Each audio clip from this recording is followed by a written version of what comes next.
على سيد الأنبياء والمرسلين محمد وآله وأصحابه أجمعين. أما بعد فأعوذ بالله من الشيطان الرجيم. بسم الله الرحمن الرحيم. إنا نحن نزلنا الذكر وإنا له لحافظون. محترم معزز حضرات علماء کرام، بزرگان دین، عزیز ساتھیوں، اس وقت میں ختم قرآن کے موقع پر یہاں جو مجمع تشریف فرما ہے اس کو 3 پیغام دینا مقصود ہے.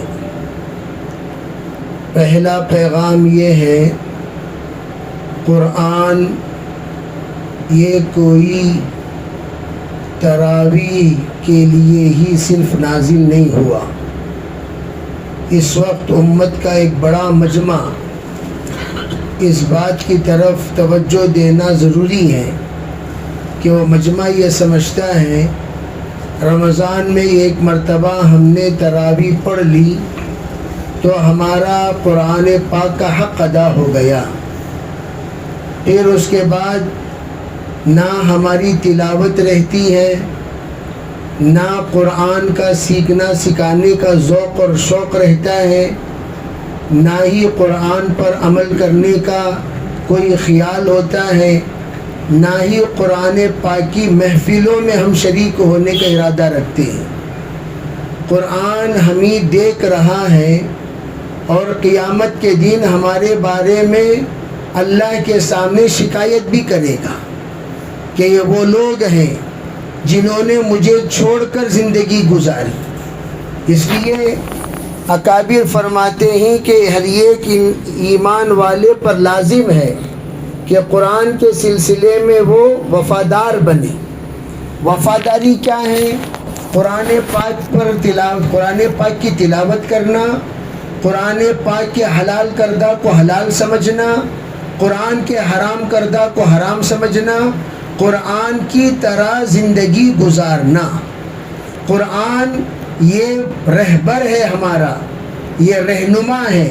جس طریقے سے ایک گائیڈ ہم لوگوں کو کسی مشین کے استعمال کرنے کے لیے دیا جاتا ہے، بھئی اس مشین کو استعمال کرنا ہو تو اس گائیڈ پر عمل کرو، اور اس گائیڈ میں ہر چیز کس طریقے سے آپریٹ کرنا چاہیے، کس طریقے سے اس کو استعمال کرنا چاہیے، کس طرح استعمال کرنے سے یہ مشین خراب ہو سکتی ہے، کس طرح استعمال کرنے سے یہ مشین برقرار رہ سکتی ہے، یہ تمام چیزیں گائیڈ میں لکھا ہوا ہوتا ہے.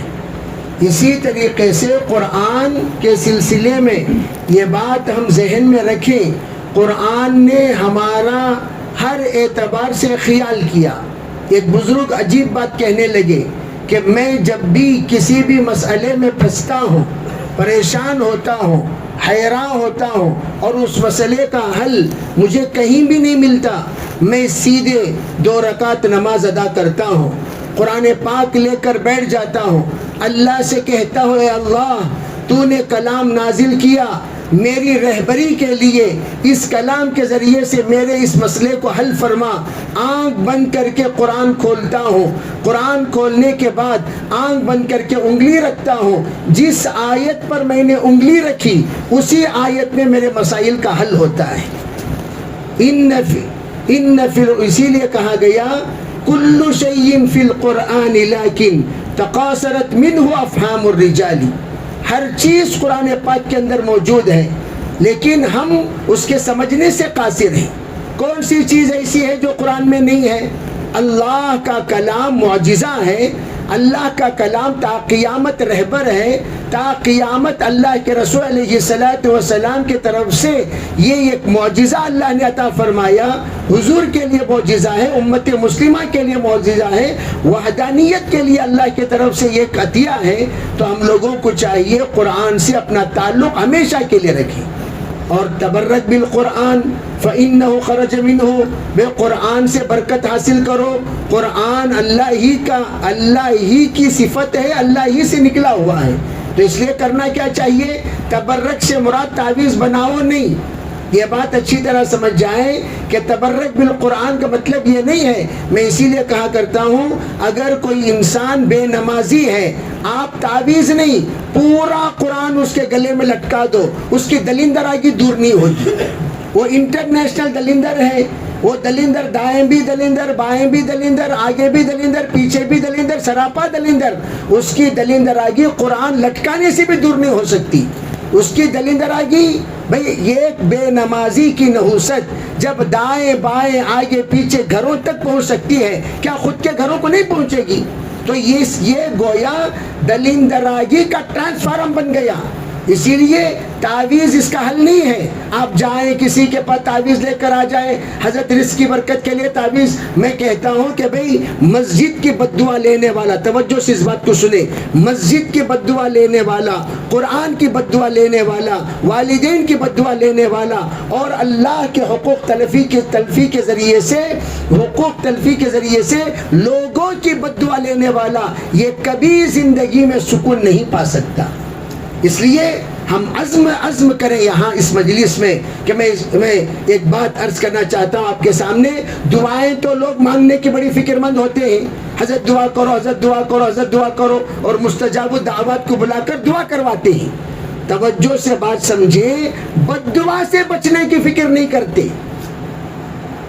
اور آپ یاد رکھو، اگر دعا کسی بھی بڑے سے بڑے بزرگ کی جائے اور ادھر سے بد دعا جائے مظلوم کی، آپ نے ظلم کیا ہے کسی پر، چاہے وہ بیوی ہو یا والدین ہو یا اپنے بچے ہو یا اڑوس پڑوس ہو یا کسی بھی پر آپ نے ظلم کیا ہے، ادھر سے بد دعا جائے اور ادھر سے دعا آئے، دونوں کا ٹکراؤ ہوگا.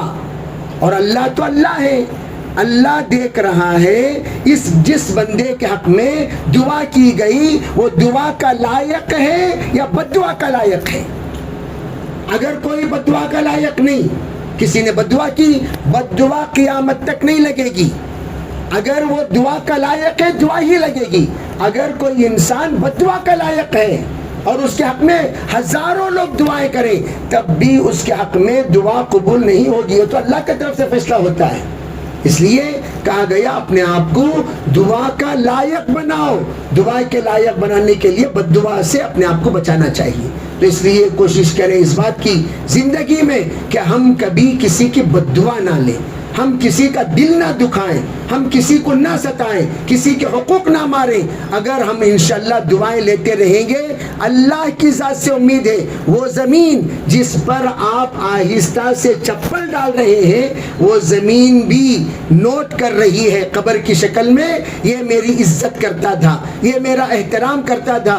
قبر میں جانے کے بعد زمین پر اینٹ کر چلنے والے، زمین پر تکبر سے چلنے والوں کی بھی قبر سزا دیتی ہے، اور قبر اس سے مخاطب ہو کر کہتی ہے کیا کیا حرکتیں تو کرتا تھا میں سب جانتا تھا.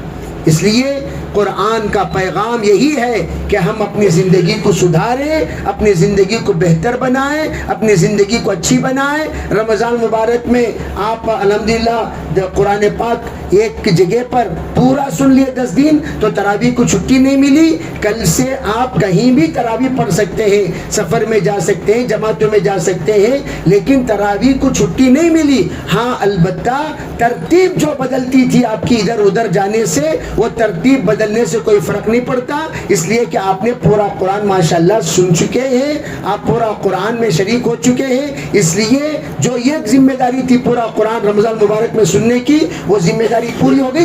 تراویح انشاءاللہ ہم آخری دن تک پڑھیں گے. اور اس کے ساتھ آخری گزارش ہے، قرآن کا تعلق کیا ہے؟ مدارس جو قرآن کے محافظ ہیں ان سے اپنا ربط جوڑے رکھیں، ان سے اپنے وفاداری کا ربط رکھیں، وفاداری کا تعلق رکھیں.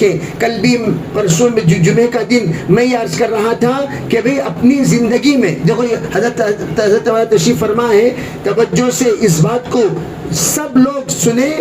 ایک طالب علم اپنے قرآن پاک کو حفظ کرنے کے دوران جتنے مرتبہ قرآن پڑھتا ہے، جتنے مرتبہ قرآن پڑھا، پوری زندگی ہم اتنے مرتبہ قرآن نہیں پڑھ سکتے. یہ چیلنج ہے. آپ پوری زندگی پڑھ کر دکھاؤ.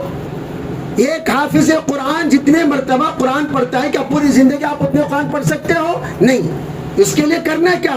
اللہ آپ کو سہولت دیا ہے تو آپ ایک اپنی زندگی میں ایک حافظ کی کفالت لیتا ہوں، جو غریب بچہ جو بھی حفظ قرآن کر رہا ہے اس ایک بچے کی ذمہ داری میں اپنے ذمہ لیتا ہوں، اس کی فیس جو کچھ بھی ہے میں بنوں گا تاکہ اس بچے کے قرآن پاک کے حفظ کرنے کے پورا ثواب مجھے اور میرے خاندان کو، میرے مرحومین کو ملے۔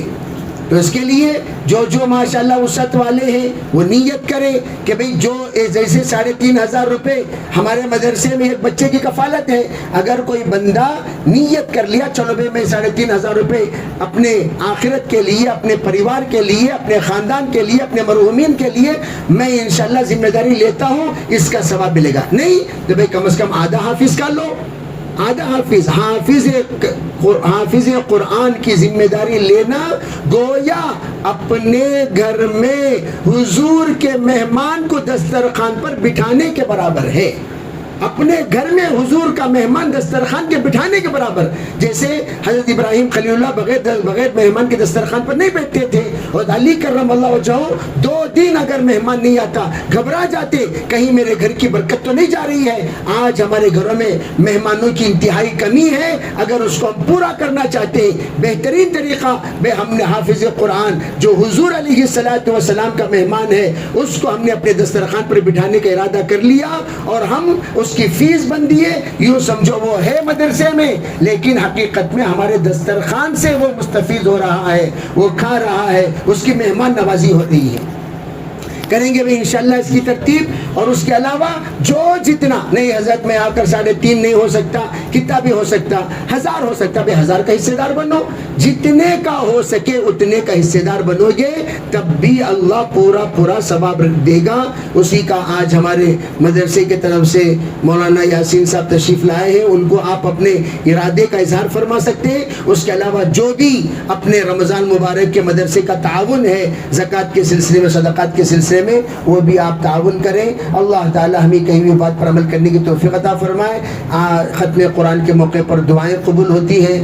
حضرت والا تشریف لائے ہیں، میں بھی حضرت ہی کا شاگرد ہوں، وہ حضرت گویا جد امجد ہو گئے ہیں، شاگردوں کے ہزاروں شاگرد ماشاءاللہ قرآن پاک کے حضرت کے موجود ہیں۔ تو ہم نے سوچا کہ اس بابرکت موقع پر حضرت والا تشریف لائیں اور حضرت والا ہی دعا فرمائیں۔ جتنے بچے ماشاءاللہ قرآن پاک سنائے ہیں آپ کو وہ سب حضرت کے شاگردوں کے شاگرد ہیں، اس لیے نیت کریں انشاءاللہ ہم سب حضرت والا کی دعا بھی لیں گے، کچھ ملفوظات حضرت فرمائیں گے وہ بھی سن کر انشاءاللہ حضرت والا دعا فرمائیں گے۔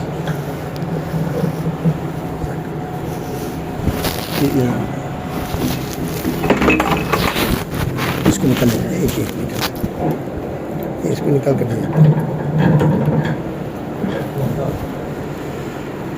وہیں پر بیٹھ سکتے ہیں آپ، یہیں بیٹھ جائیں۔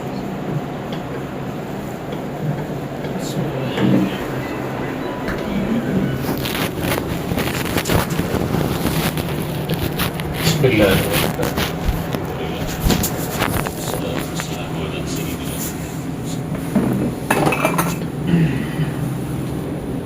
پہلے کافی دیر ہو چکی ہے۔